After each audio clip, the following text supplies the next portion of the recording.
9 तारिख एट रही कौन डिटेल देखो ये पूरा समाप्ति सूचकर डिटेल अच्छी सोमवार आसूसी जोटा कि देख लिखाई बैठक और समय प्रथम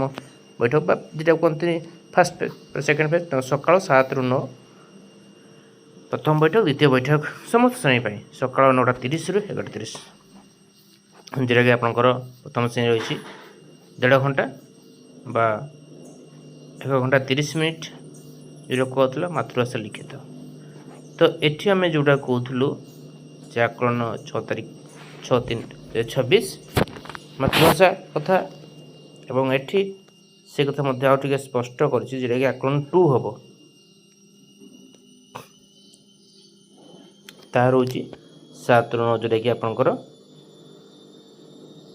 मातृभाषा लिखित एवं द्वितीय श्रेणी रही मातृभाषा सब श्रेणी मातृभाषा लिखित रही आपंकर देखुं तृतीय श्रेणी मातृभाषा लिखित चतुर्थ श्रेणी मातृभाषा लिखित पंचम श्रेणी मातृभाषा लिखित षष्ठ श्रेणी मातृभाषा लिखित सप्तम श्रेणी जोटा कि 2 घंटा आपण प्रथम रु पंचम श्रेणी पर्यंत घंटे 30 मिनिट रही षष्ठ रु अष्टम श्रेणी पर्यंत 2 घंटा लेखा मातृभाषा लिखित एवं षष्ठ सप्तम अष्टम द्वितीय शिफ्टिंग जोटा कि द्वितीय बैठक रही आपंकर इतिहास लिखित षष्ठ इतिहास लिखित सप्तम इतिहास लिखित अष्टम से भाव आपंकर जो देखिए 10 तारिख दिन रही प्रथम बैठक रही सकाल 7 ରୁ 9ଟା गणित लिखित प्रथम श्रेणी द्वितीय श्रेणी गणित समस्त श्रेणी प्रथम रु आपंकर अष्टम पर्यंत द्वितीय श्रेणी द्वितीय तृतीय चतुर्थ पंचम षष्ठ सप्तम अष्टम श्रेणी पर्यंत गणित लिखित समस्त श्रेणी एवं सेकेंड शिफ्टिंग रही षष्ठ सप्तम अष्टम चित्रांकन से भाव 11 तारिख रोचे प्रथम बैठक 7 ରୁ 9ଟା प्रथम श्रेणी परिवेश लिखित द्वितीय श्रेणी परिवेश लिखित तृतीय श्रेणी परिवेश सामाजिक पाठ विज्ञान लिखित चतुर्थ श्रेणी रही सामाजिक पाठ विज्ञान लिखित सामाजिक पाठ और विज्ञान लिखित पंचम षष्ठ से रही विज्ञान लिखित सप्तम विज्ञान अष्टम विज्ञान एवं सेकेंड शिफ्टिंग रही षष्ठ श्रेणी संस्कृत पार्श्वी लिखित ये सप्तम संस्कृत पार्श्वी लिखित से भाव 12/3/2026 गुरुवार रही प्रथम बैठक जोटा कि आप 7 ରୁ 9ଟା चित्रांकन समस्त श्रेणी प्रथम रु आपंकर आसुची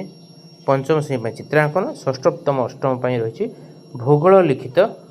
षष्ठ सप्तम अष्टम ये फास्ट सिटिंग रे सेकेंड सिटिंग से भाई रही तृतीय श्रेणी रु अष्टम श्रेणी पर्यंत इंग्राजी लिखित तापर आपंकर द्वितीय शिफ्टिंग जोटा रोचे आपंकर शुक्रवार दिन 13/3/2026 हिंदी लिखित षष्ठ सप्तम एवं अष्टम श्रेणी हिंदी संस्कृत फारसी लिखित ये नोट लिखाई प्रथम रु पंचम श्रेणी पर्यंत समस्त परीक्षा समय 1 घंटा 30 मिनिट हे अर्थात प्रथम बैठक सकाल 7 ରୁ 8:30 द्वितीय बैठक 9 ରୁ 10:30 पर्यंत हे षष्ठ रु अष्टम श्रेणी पर्यंत समस्त विषय परीक्षा समय 2 घंटा अर्थात प्रथम बैठक सकाल 7 ରୁ 9ଟା और द्वितीय बैठक सकाल 9:30 ରୁ 11:30 पर्यंत हे प्रथम रु अष्टम समस्त श्रेणी चित्रांकन समय 2 घंटा एवं तृतीय रु पंचम श्रेणी पर्यंत सामाजिक पाठ समय 45 मिनिट विज्ञान समय 45 मिनिट परीक्षा 1 ରୁ पंचम श्रेणी प्रत्येक मौखिक परीक्षा लिखित परीक्षा पूर्व अर्थात 6/3/2026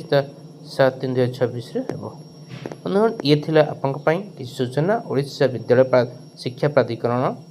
कार्यक्रम जो रही तार समाप्ति सूचक आकलन 2026 कार्यसूची 9/3/2026 जहाँ मार्च 9 तारिख 2026 सोमवार परीक्षा आकलन आरंभ होची तेणु निश्चित भाव आप विद्यालय पिलामानंकु प्रस्तुत करंतु ये मध्य खबर कागज प्रकाश पाई देखो मार्च 9 ରୁ पंचम अष्टम श्रेणी वार्षिक परीक्षा 6टी मौखिक परीक्षा 13 जाए 2टी सिटिंग रे लिखित पंचम अष्टम पास फेल व्यवस्था तेणु एथर प्रथम थर जेहेतु पास फेल व्यवस्था रोचु तेणु से पिला प्रस्तुत करूँ तेणु बंधुगण ये आज आलोचना निश्चित भाव कार्यसूची गुड़िक ଆପଣମାନଙ୍କ ପିଲାମାନଙ୍କ ପାଖରେ ପହଞ୍ଚିବେ। ନିଶ୍ଚିତ ଚ୍ୟାନେଲକୁ ସେୟାର କରିବେ, ସବସ୍କ୍ରାଇବ୍ କରିବେ। ଆଜି ପାଇଁ ଏତିକି, ଧନ୍ୟବାଦ। ଜୟ ଶ୍ରୀ ଜଗନ୍ନାଥ।